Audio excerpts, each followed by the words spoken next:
Hi, this is Tom Kane, the voice of Jedi Master Yoda. And this is Inside the Force. Listen, you will. Foreseen it I have, yes. It is a period of Star Wars mania, as new movies, comic books, novels, and TV shows populate the system. Fueled by their love and passion for the galaxy far, far away, two exceptional geeks tap into hundreds of holocrons in order to bring you the knowledge and insight of all things Star Wars. Come and join them as they go inside the Force. Hello, everyone, and welcome back to Inside the Force. David Cottingham here. With me, as always, my co-host, Casey Cooley. Hello, everybody. Welcome to an exciting, all-new episode of Inside the Force, because we've got new stuff to talk about, and that is a brand new episode of Star Wars Rebels. Of course, we'll get you caught up in some news. Pretty light news, but we'll let you know what we know anyway. And of course, you can always follow us at Inside the Force on Twitter for the latest breaking news. Check us out at InsideTheForce.com for all the episodes from this show. Go to 21network.com to get all of our shows. Podcast that's including In the Comics, Star Wars TCG, Popular Fanatics, Cool Time Show, 21 Podcast. And for all you Gotham watchers, we got the Gotham After Show, which Casey Cooley over there, who just sneezed a little bit. Just sneezed. He just guessed it on the show, which is on there. But anyway, here we're talking all things Star Wars. So right off the bat, Case, as we do all the time, what kind of news we got on episode 7?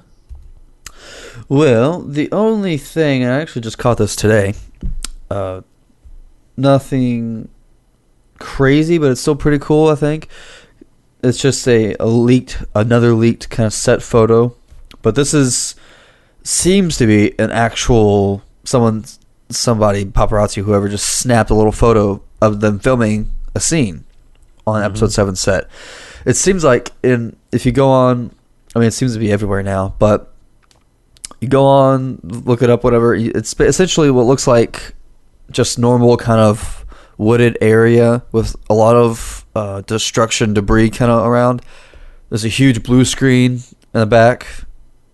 And then what's the most interesting part, though, is appears to be a stormtrooper walking around on the set with something strapped to his back. And it's that's not the best quality image, but it's still very interesting because, I mean, it seems it's well known now that stormtroopers are in episode 7. The Empire is still in episode 7. Yeah.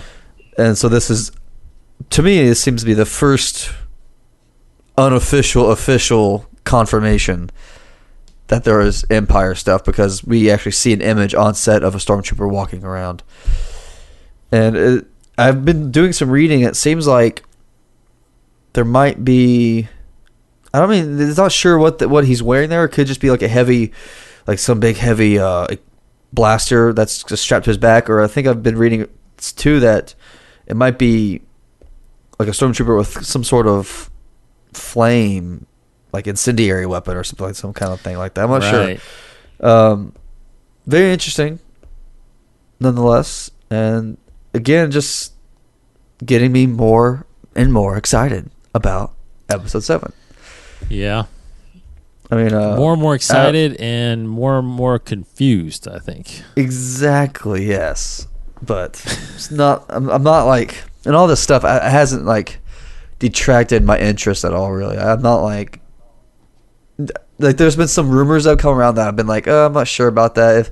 If that rumor turns out to be true, then I might have a problem with it. But of the official stuff that's come out, I've been totally okay with and totally excited about.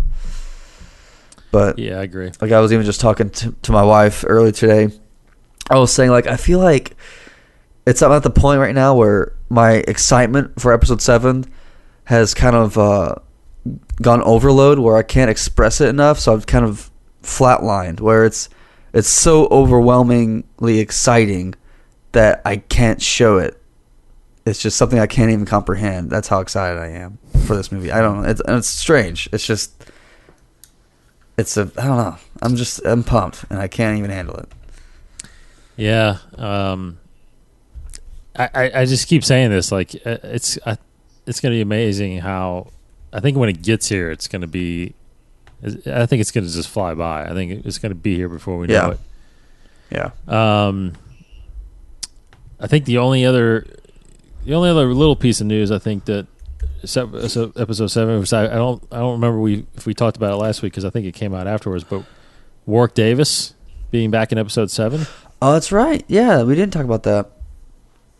I don't know if we know what role I don't know if he's back as Wicket or not, but that would be cool. I mean, I don't know how long do Ewoks live. I have no idea. I don't know. I'm sure he might play several characters even, he might put on some makeup or whatever. Right. It might be a few different people, but it's exciting. Because he released a video, Warwick Davis did, and it's pretty funny. It's pretty, amusing, kind of cheeky video, but yes, ultimately it was just him saying like, he's back in episode 7. It was like very exciting, but he's always good. But didn't he didn't he basically look like Willow in episode 1?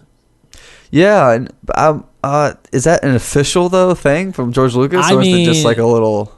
As far as I know, Lucas. As far as I know, in some interviews, Lucas was trying to link, Star Wars with Willow.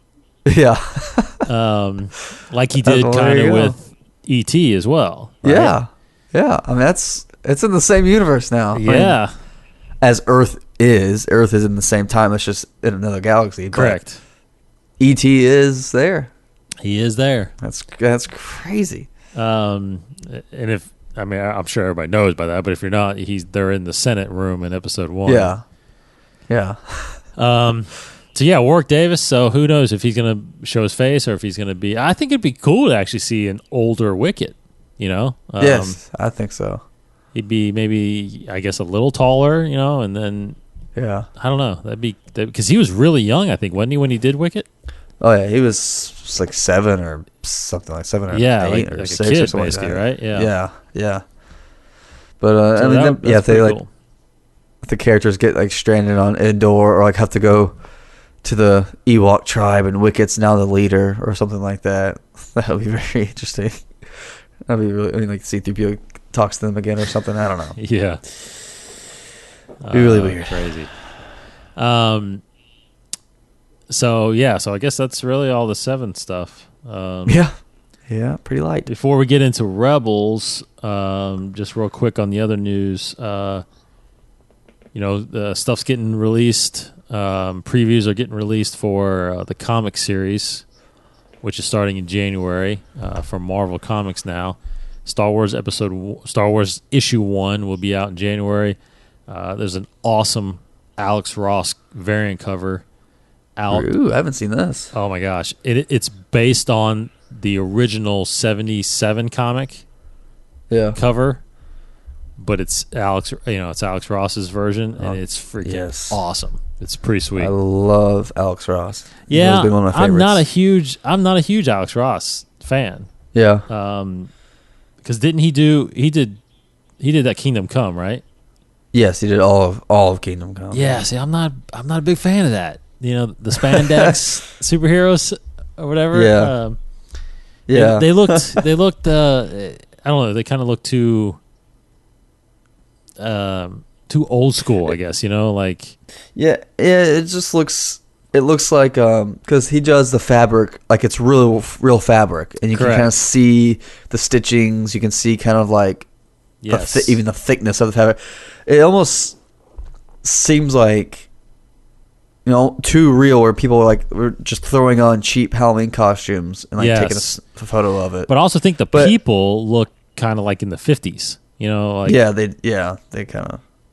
I guess I don't know. Kind of like the ugly, the not glamorous side, like correct. But I still enjoy it. But anyway, this is really cool because it's just a kind of a recreation of the old number 1 from back in the 70s when it first came out, and it's pretty awesome. Yeah, I'm looking at it now. It's pretty cool. Yeah. I like it. So Get Obi-Wan on there. Look at that. I know. So that's that kind of got released. No more other really big comic news. We're still set right now to get 4 different issues, being Star Wars, and then you got Princess Leia, Darth Vader, and then of course what we talked about last week was the new Kanan book coming. Right. Part of Star Wars Rebels when he was it's called The Last Padawan, actually, which is pretty crazy. Yeah. Of course, the novels, the new Tarkin novel will be out a week from this coming Tuesday. I think November 4th is the correct release date. So that's the big news we haven't really talked about, is the release of Palpatine's first name. Okay, yeah, there you go. Hey, we just discovered. Yeah, our which I didn't know. I actually heard from you. Yeah. So It's, I guess, do we want to release that? I mean, yeah, let's do it. yeah. Okay, so Let's make spoiler. it suspenseful. Yeah, you go ahead and say it because I don't know if I was saying it right. Well, it seems like I'm only reading it, but it seems like Palpatine's real first name is Sheev. Sheev Palpatine. Yes. Sheev. Sheev. And I mean, I guess I tweeted this too, but I guess we know now why he is so evil, because he was probably made fun of for such a ridiculous name as Sheev. Yeah. I wonder. I mean, this makes you wonder, don't you? That did Lucas ever have this? Or is this completely come up with Filoni or somebody? I mean, I won't be surprised that it was Lucas, because he's always had those kind of backstories that he never told anybody. Yeah. So I mean, it is possible, but it's never been released until now. Right. Maybe he doesn't care anymore. Wow. But I'll try to find out. An origin from the name, but for when I first heard it, I just assumed kind of that it was the story group just kind of thought of it together. Yeah, that's probably true. Because I don't think it was. I don't know. I don't think it was. I don't even know when. I know in episode 5, he was always just the Emperor. I don't even know if Palpatine was ever even because no one says Palpatine in the original trilogy. It's always. But it seems like, though, I feel like I knew the name Palpatine before only because the I think came out. only because I think his action figure said Emperor Palpatine. It did, yeah. When the power of the Force toys, I had that Emperor toy. But during the movies and all that stuff, he was just the Emperor. I don't think anybody knew who he was or what his backstory was. Right. So, pretty interesting. It took 30 plus years till we get his first name. Yeah. And you would think, in episode 1, when he's just a normal person, that someone would call him by his first name or something like that. I don't know. Yeah. I mean, and James Luceno was the one writing Tarkin, and I guess if anybody has the power to come up with the first name, it'd be him, because he's such a vet in regards to writing for Star Wars. But, I mean, it's just very strange. Very strange. But I'm not going to worry about it. But yeah, honestly. I mean, he's still just Palpatine. Yeah. So yeah, interesting tidbit there. His a little bit more, I think, of his backstory as well as Tarkin's will be revealed in that book. Yeah. Looking forward to that, of course. I think a lot of people are looking forward to that book. Yeah. All right, so on to what we're getting currently from Marvel, from Disney, is Star Wars Rebel. Brand new episodes every Monday, 9 Eastern. And this is I'm assuming I think this is dubbed as the second episode. I think the film is kind of its own. Yeah. And then episode 1 was Droids in Distress, and then we have episode 2 here, Fighter Flight. Very Zeb and Ezra centric. What's your overall feelings of this episode? I loved it. I mean, it was fun.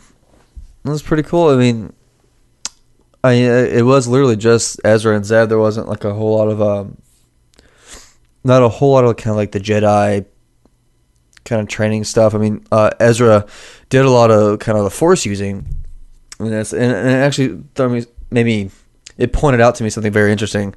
Like, I just think it's a cool little thing where whenever Ezra kind of senses something in the Force, or he kind of uses the Force a little bit, they use this sound effect.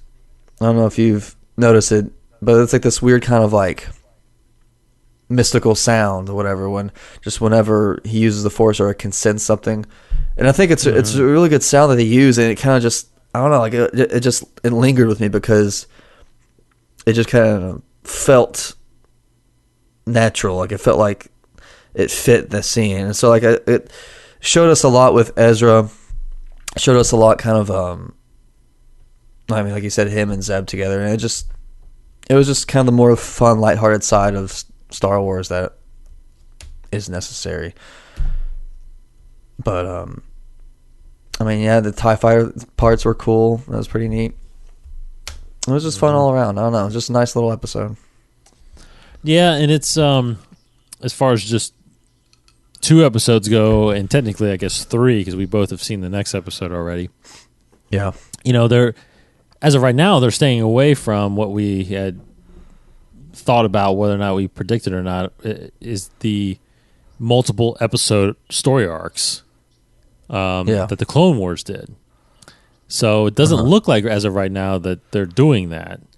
That they're kind of sticking with standalone episodes. So this is definitely a standalone episode where, we have Ezra and Zeb kind of,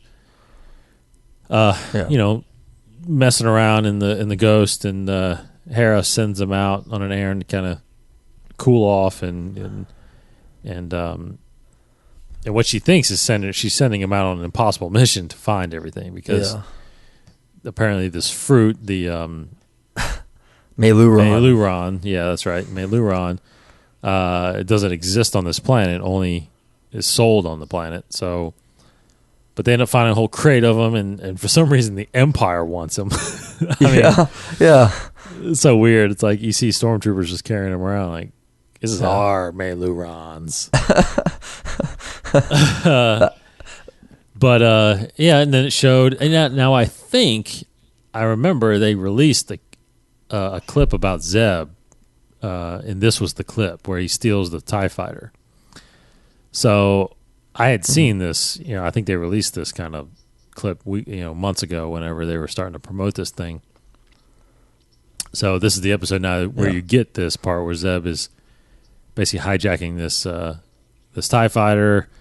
A lot of reaction I saw online on Twitter and some forums. I don't know if you saw it, but a lot of reaction to people not agreeing that the TIE fighter could fly sideways, and how can it do that? Oh, yeah.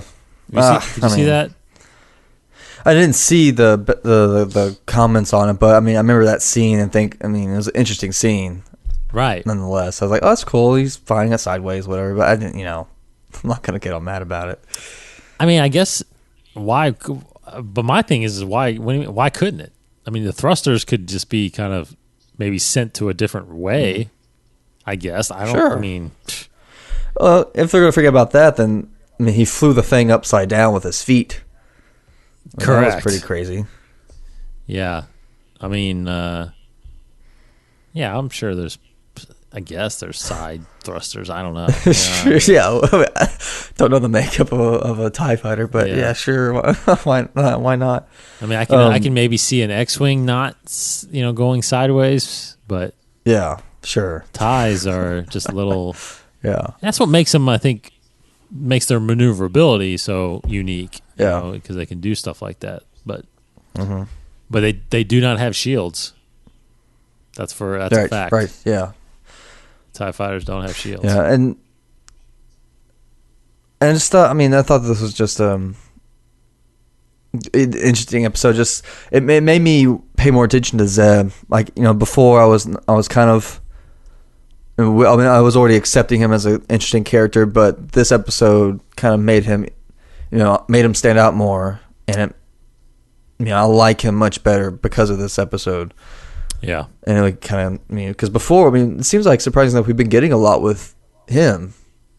Because we got the previous, the first episode Right. with his people, and we got backstory there. And this one is mostly Zeb again. So it's interesting that we're getting a lot of these secondary characters all up front. And it seems like they're doing a very good job of kind of giving us these intimate glimpses. Like, we've yet to really get Sabine. Not much of Hera, but Kanan, Ezra, Zeb, we've gotten a lot of, and it's been great so far.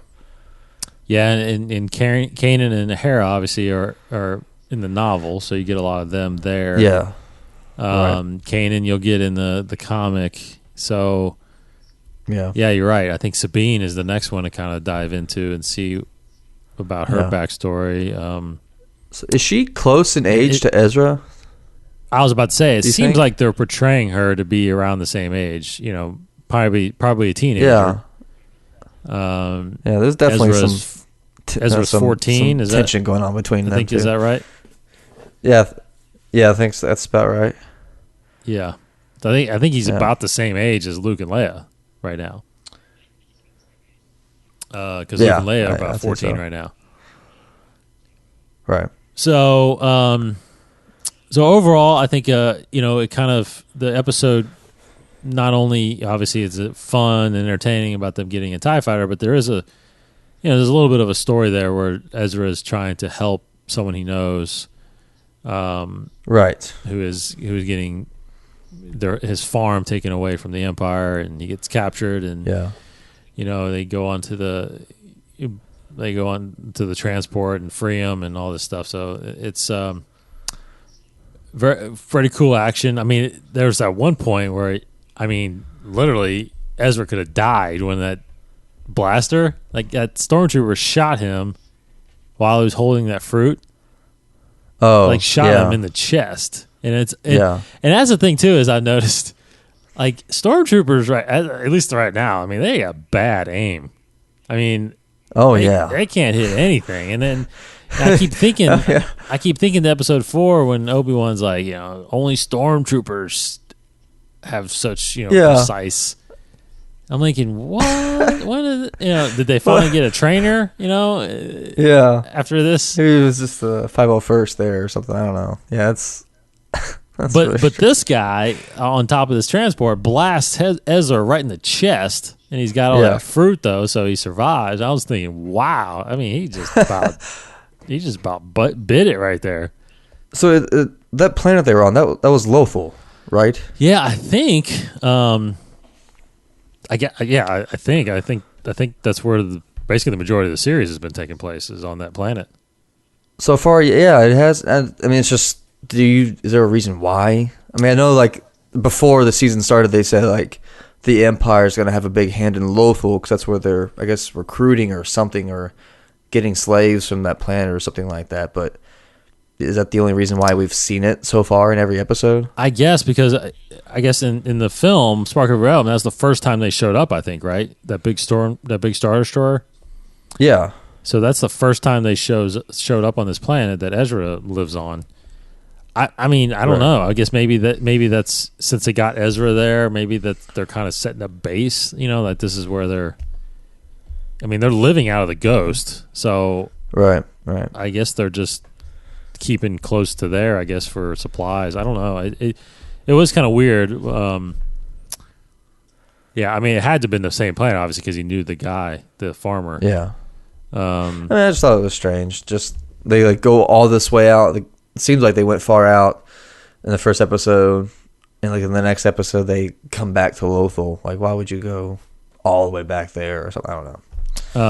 Strange. What do you mean they go out? Well, in the first episode, they went to that one planet, wherever it was, and they fought Callus. Is that his name, right? Callus.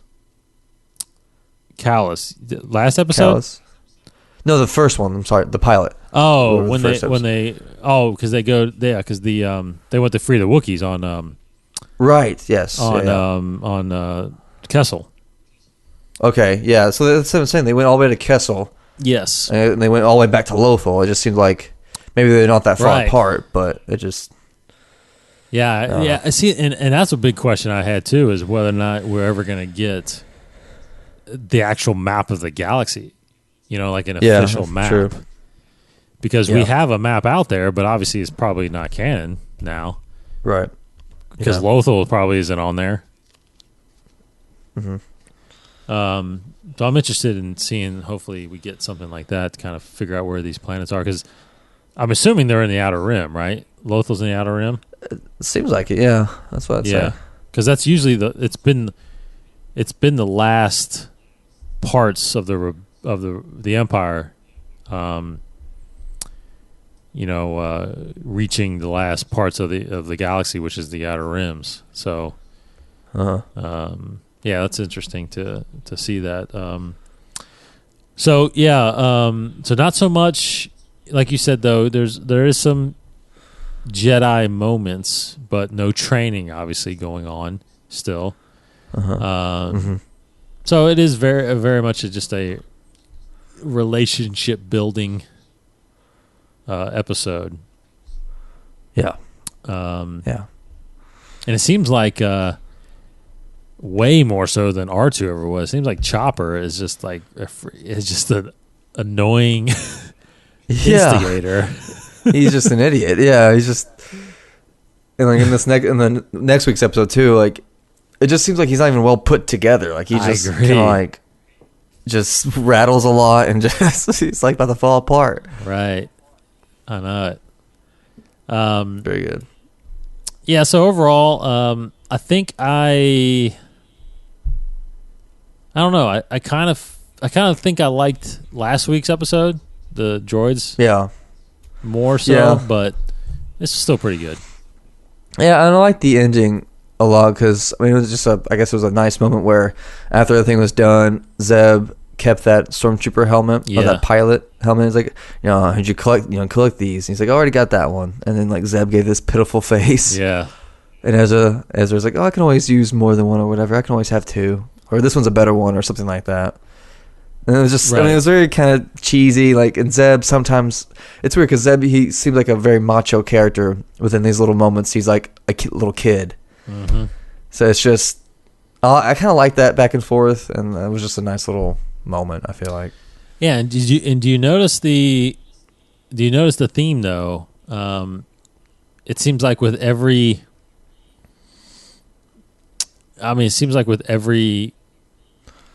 film or show we're getting, they're always trying to incorporate that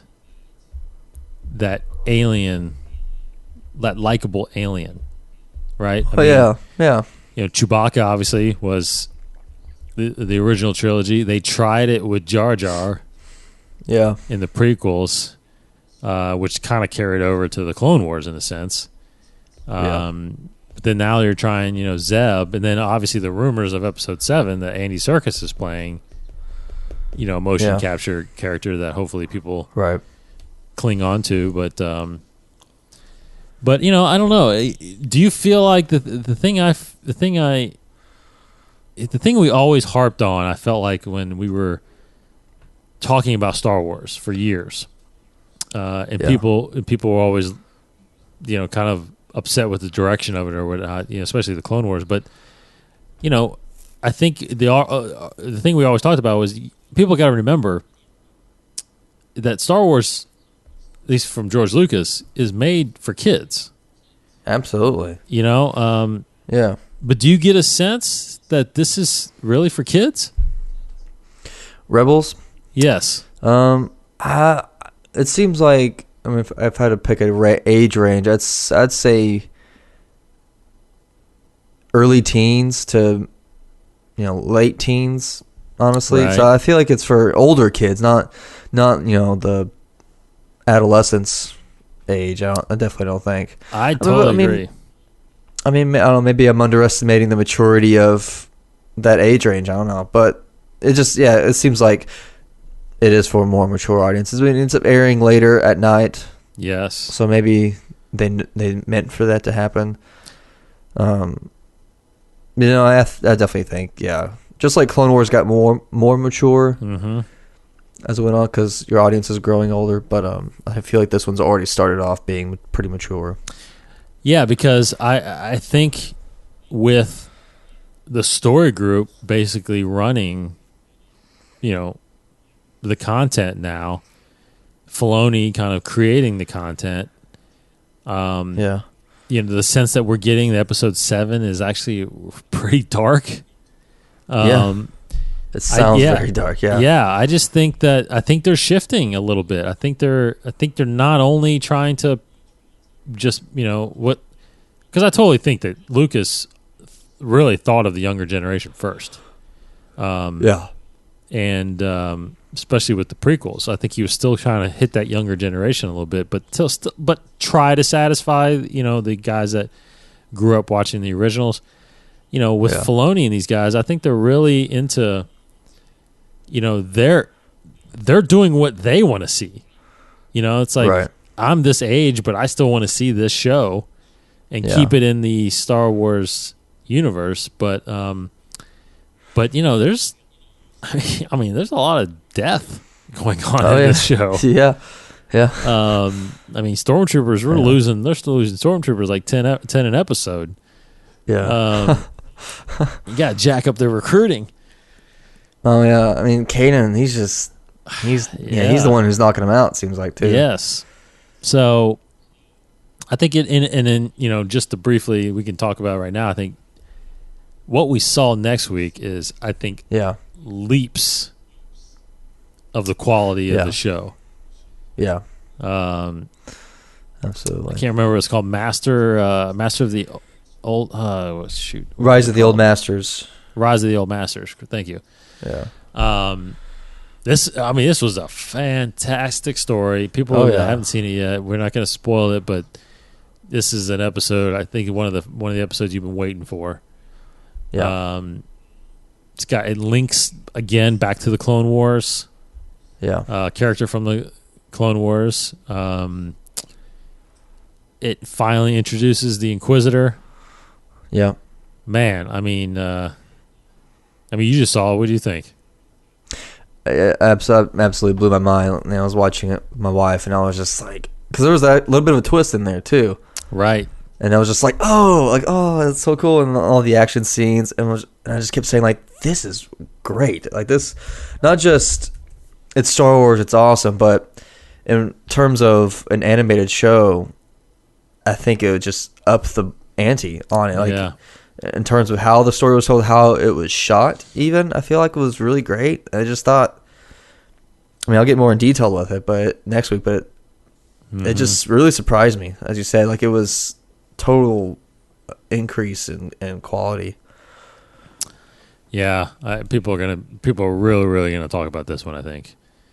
So next week we will definitely talk about that. In fact, if you go to our YouTube channel, 21 Network YouTube channel, we're gonna start doing some what we call Camera One videos, which are short little videos that we put out. We've kind of been on hiatus right now on it, but we're gonna start picking that up a little bit, especially me and Casey. We're going to give you some quick reviews right after the episodes air on Monday. No spoilers, just kind of a general review of the stuff. We'll spoil it on the show on the week, during the week. But real quick reviews, and I can't wait to do this one because this one was fantastic. Yeah. Another thing I was going to mention I forgot of is I don't know if we even mentioned on here, is the ABC broadcast of Spark of Rebellion coming. I forgot. Yeah. And I meant to mention that too. Yeah. Coming this Sunday with, obviously, what everybody's talking about is a brand new scene with Darth Vader. Yes. And the voice of James Earl Jones. Yeah. What gives, man? And I'm guessing, I'm guessing this happens at the end. The very end, because we don't see the Inquisitor till the very end, right? So he gets the call, and then I'm assuming he calls Vader, and has whatever conversation they have. So, unfortunately, I think everybody's gonna have to wait till the very end of the show on that broadcast to see and hear Vader. Yeah. But what do you think? Because we made our predictions before. You still stand pat at all? Of I can't remember if you said it or not. But do you think Vader's going to end up being kind of a regular on this show? I don't remember if I said if he was going to be a regular or not. I definitely think we will see him again. I mean, I don't think he'll. Jeez, I can't say for sure. I feel like I won't be surprised if he becomes like a regular or maybe at least half a season kind of thing. Yeah. But I feel like that. I don't see that being too soon. Maybe after if the Inquisitor's killed off, because I feel like the Inquisitor. I feel like the Inquisitor will die. I don't think he'll be the villain throughout the whole series. No, I agree. So maybe after the Inquisitor's gone, maybe Vader kind of steps in for a little bit. Or what if Starkiller? Yeah, no, man, that would be so cool. I know. Oh, that'd be great. Unfortunately, it's probably not going to happen. No, dang it. But Vader, the thing that people got to remember, it doesn't matter really that James Earl Jones does this voice for this and maybe doesn't do it for the series because, they did the same thing with Clone Wars. The movie had actually Sam Jackson as Mace Windu and Christopher Lee as Dooku. Right. But they didn't do the series, obviously. So it's very possible that Vader could show up later and just be voiced by somebody else. Yeah. Because I don't think they're going to be able to afford James Earl Jones as a regular. Probably not. But maybe, unless he wants to do it. But I definitely think that we'll see more Vader, and I think Palpatine, Emperor Palpatine is a must. And inevitable. I think we're going to see that too. So, anyway, Rebels, man, it's awesome. You guys got to be watching it. I'm sure if you're listening to us, you're definitely watching it. So, next week we will talk about that awesome new episode, and then talk about the Vader scene, I'm sure, and whatever other stuff that comes out. Anything else there, Case? No. Just want to remind everybody also Star Wars Celebration Anaheim is coming quickly. April 16th through the 19th, 2015 in Anaheim Convention Center. You can go ahead and get tickets and stuff at StarWarsCelebration.com. Also, again, we're going to promote a little series that we've really started liking a lot, is that Rebels Recon by StarWars.com. And they put that out as soon as the episode is done as well. So as soon as the East Coast episode is aired, you can, if you follow Star Wars on Twitter, they released the link right there. You can watch that Rebels Recon. It's pretty cool. It gets you inside each episode, kind of behind the scenes on the making of. And then, of course, like I like to do on from StarWars.com, they have a day in Star Wars history. This day, October 23rd, 2007, a lightsaber prop from Return of the Jedi is carried aboard the Space Shuttle Discovery on mission TST-120. Awesome. So 7 years ago, this date. And this week, if you didn't, you should have wished Carrie Fisher a happy birthday. Yep. You should have. You should have. She deserves it. She had a birthday back on October 21st, I think. So, happy birthday, Carrie. I know you listen. Happy birthday. Yeah.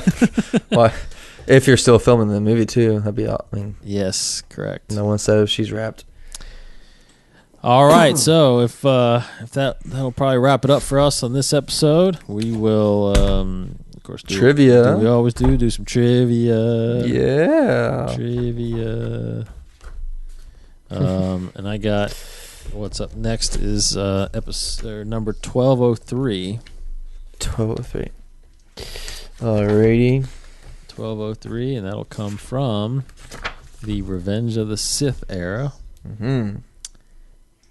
And speaking of the Chancellor, Palpatine, here's the question. Who said the Chancellor's office indicated that Master Anakin returned to the Jedi Temple? Nice question. Wow. Who said? They should redo it and say, who said the Sheeves' office indicated that Master Anakin returned to the Jedi Temple. They should just replace every instance of Palpatine and put correct. Sheev. Yes. Because it sounds more ridiculous. Who said Sheev's office indicated that Master Anakin returned to the Jedi Temple? Wow. Okay, so A, Captain Typho, B, C-3PO, C, Obi-Wan Kenobi, or D, Senator Organa? This is a good question.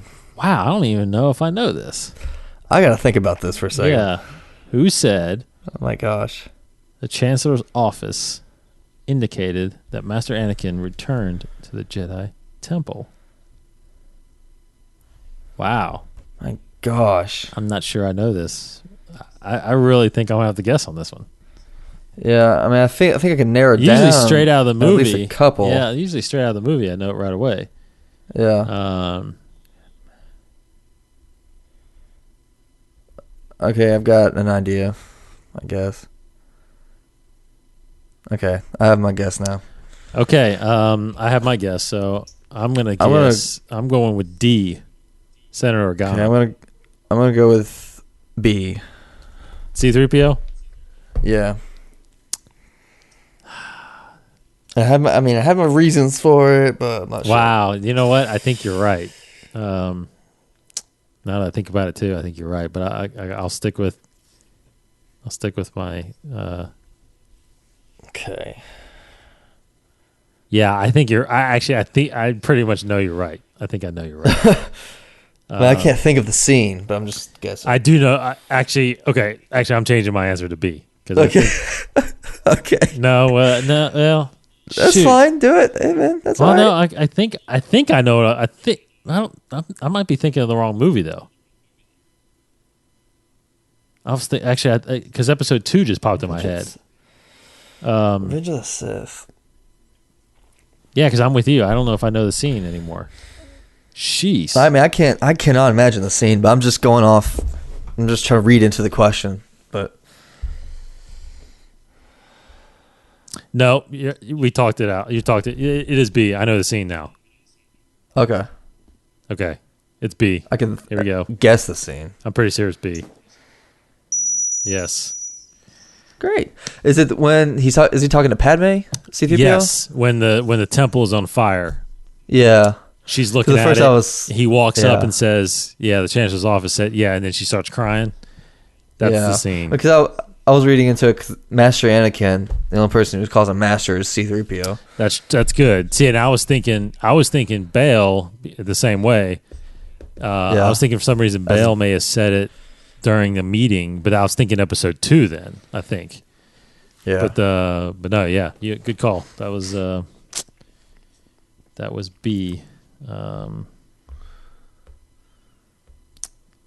All right, so good trivia question. Man, that was good. Yeah. Yeah. All right, that'll do it for this episode of Inside the Force. We thank everybody for listening and checking us out. Of course, you can, if you're listening to us on one of our 3 platforms, iTunes, Stitcher Radio, and TuneIn Radio. Also on our website, if you're listening to us right there, 21 or InsideTheForce.com. All the episodes are right there. You can listen right there on your browser. He is Kryptonian1138 on Twitter. I am D Cottingham21. Of course, the show is at Inside the Force. Give us a follow and send us some tweets. Mm-hmm. Yes. Tweet that stuff. Tweet it. Of course, 21network.com. Check us out. All the podcasts are right there. All right. Thanks for listening, everybody. For Casey Cooley. In regards to what you said earlier, these blast points, too accurate for Sand people. Only Imperial stormtroopers are so precise. Yeah, So, see? there's They're that. not so But- precise. But and also, if you think about it, Sand people are actually very accurate. Because in episode 1, they're shooting down pod racers, That's true. a fast-moving object, That and is they're very knocking them true. down. Yeah. It's all backwards. That's all backwards. Yeah, I would put my Ridiculous. money on a sand person before I would a stormtrooper right now. Yeah. I totally agree Come with on, that. man. Wow. That's a great observation. Yeah. All right, everybody. Check out Star Wars Rebels. If you're a Star Wars fans, you are totally missing out. And if you want to dive deeper into what we mean by that, a couple episodes ago, we talked about the whole canon thing and all the people that are against it and trying to tell people not to watch Star Wars Rebels and boycott all these books. Right. Don't do it. If you're a Star Wars fan, check all the stuff out. We're going to be right here doing that and then telling you all about it, leading up to arguably the biggest movie premiere maybe ever, with Star Wars Episode 7 coming in a short 14 months. Yep. And no, I was about to say something completely off Star Wars, so I will save it till after we're done recording. All right, so thank you everybody for listening. For Casey Cooley. Goodbye, everybody. See you next week, everybody. Hope everybody has a great week. I'm David Cottingham, and may the Force be with you. This has been a production of the 21 Network. For more great podcasts, visit 21network.com. To view additional content, subscribe to our YouTube channel at youtube.com/21network. Follow us on Twitter at 21network for the latest news and updates. The 21 Network, for the fan and all of us.